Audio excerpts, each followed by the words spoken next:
Smart Tamil traders அனைவருக்கும் வணக்கம். இன்று பேங்க் நிப்டியானது 24,130 முதல் 24,260 என்ற ஒரு ரேஞ்சுக்குரிய எல்லைக்குள்ளே வர்த்தகமானது. வங்கி நிப்டி மற்றும் சென்செக்ஸ் ஆகியவற்றில் நிப்டியை விட தெளிவான ட்ரேடிங் வாய்ப்புகள் காணப்பட்டன.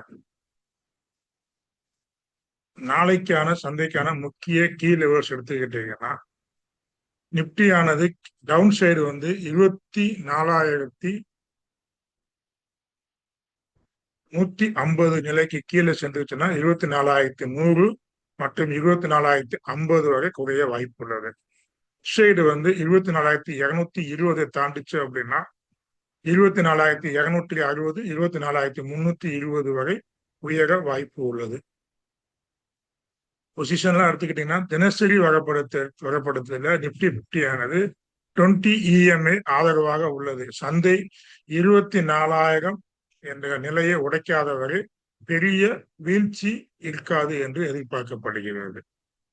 இதே நேரத்தில் பேங்க் நிப்டி எடுத்துக்கிட்டீங்க அப்படின்னா, டவுன் சைடு 57,800 கீழே செல்லும் பொழுது 57,600 57,500 வரை இறங்கலாம்.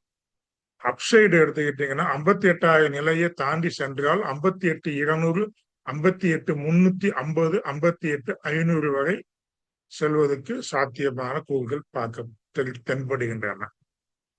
சென்செக்ஸ் எடுத்துக்கிட்டீங்க அப்படின்னா, டவுன் சைடு 77,400 கீழே நிலை பெற்றால் 77,200 மற்றும் 77,000 வரை கீழ் நோக்கி செல்லலாம். அப்சைடு எடுத்துக்கிட்டீங்கன்னா 77,500 தாண்டினால் 77,600 வரை சிறிய நகரும். 77,600க்கு மேல் நல்ல ஒரு க்ளோஸ் கொடுத்துச்சு அப்படின்னா 1 hour 50 minutes கேண்டிலோ 77,800 78,000 மற்றும் 78,200 வரை செல்ல வாய்ப்பு உள்ளது.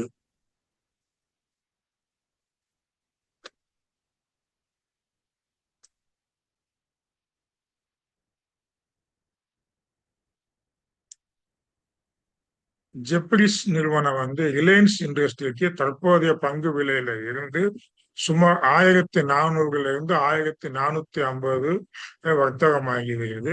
ஜெப்ரிஸ் இதுக்கு டார்கெட் பிரைஸ் 1,705, சுமார் 28% ஏற்றம் எதிர்பார்க்கப்படுகிறது. அதே நேரத்தில் அல்ட்ராடெக் சிமெண்ட் டார்கெட் பிரைஸ் 14,650 இருந்து சுமார் 20% ஏற்றம் எதிர்பார்க்கப்படுகிறது.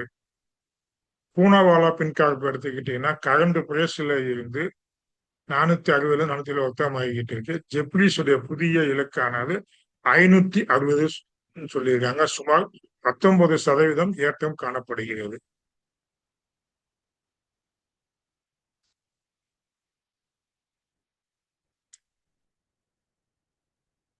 முக்கிய பங்குகள் எடுத்துக்கிட்டீங்கன்னா, இந்திரா குளோபல் அவிடேஷன் ஏர்பஸ் நிறுவனத்துடன் 1000 CFM லீப் இன்ஜின்களை வாங்குவதற்காக ஒப்பந்தம் செய்துள்ளது. முக்கியமான சப்போர்ட் லெவல் 5000, ரெசிஸ்டன்ஸ் 5500. அதே நேரத்தில் லார்சன் டர்போ LNT நிறுவனம், இது நேற்று இந்த நியூஸ் பார்த்துட்டோம், சத்தீஸ்கர் மாநிலத்தில் EPC ஒப்பந்தத்தின் கீழ் 10,000 - 15,000 கோடி மதிப்பிலான மெகா ஆர்டரை பெற்றுள்ளது. இதற்கு முக்கிய ரெசிஸ்டன்ஸ் எடுத்துக்கிட்டீங்கன்னா 4000. லிட்டிஸ் லிமிடெட் மோன்கான் நிறுவனத்துடன் நிறுவனம் மோன்கான் நிறுவனத்துடன் கூட்டணி ஒப்பந்தம் செய்துள்ளது. காலாண்டு முடிவுகள் கொடுத்த பங்குகளை பற்றி பார்ப்போம்.